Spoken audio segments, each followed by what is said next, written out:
mo, tol, kung ako magkakaanak talaga ako sa totoo lang ha. Siguro 6 minutes ko lang magbabanding dun sa anak ko. Pagtapos ng 6 minutes, bababa ako na. Tapos mag-work na ako ulit. Gano'n, work. Gano'n. Tapos, hindi ako titimpla ng mga gatas niya, yung mga gano'n. Mga gano'n.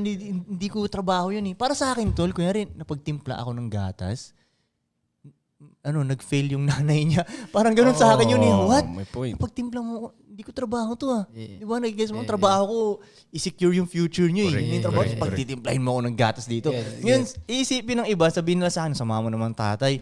Hindi ah. Di ba yun ang sabihin nila? Hindi no.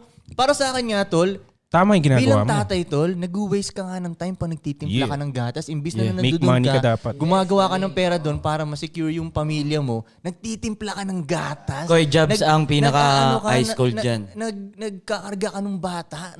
Isipin mo, tol, may empire ka, tas ang gagawin mo yung trabaho nung yung tao mo sa baba o yung trabaho ng babae mo. Yun Anong tingin mo nila ngayon sa leader mo? Yun yung point ko. Diba? Halimbawa, nakakita ka ng hari, si Genghis Khan, makita mo, yung 200 anak niya, pinagtitimpla niya ng gatas araw-araw, tapos hinihili niya pa. Hindi yun. Pwede ang trabaho ni Genghis Khan conquer eh. Oo. Diba? Kaya, kuwari, babae, anak ko, diba? Tatali-tali ko yung buhok niya. Hindi ko trabaho to eh. Steve Asan Jobs yung nanay nito, diba? Tingin ko kaya nag-end up sila ng ganun din kasi wala, yung time nila sobra-sobra.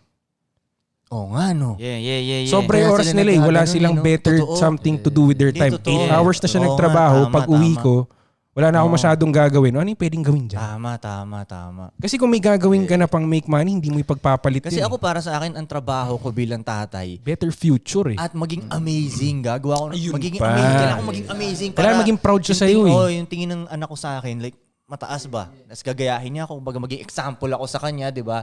Hindi yung makikita niya ako, tatali ako ng buhok ng di ba? May nakita nga ako video, 2 bata, parang event yun, tapos nagbabattle sila. Sabi nung isang bata, I have a PlayStation, Xbox, kompleto siya. Nakita ko. Sagot yung isa, my dad has a GTR!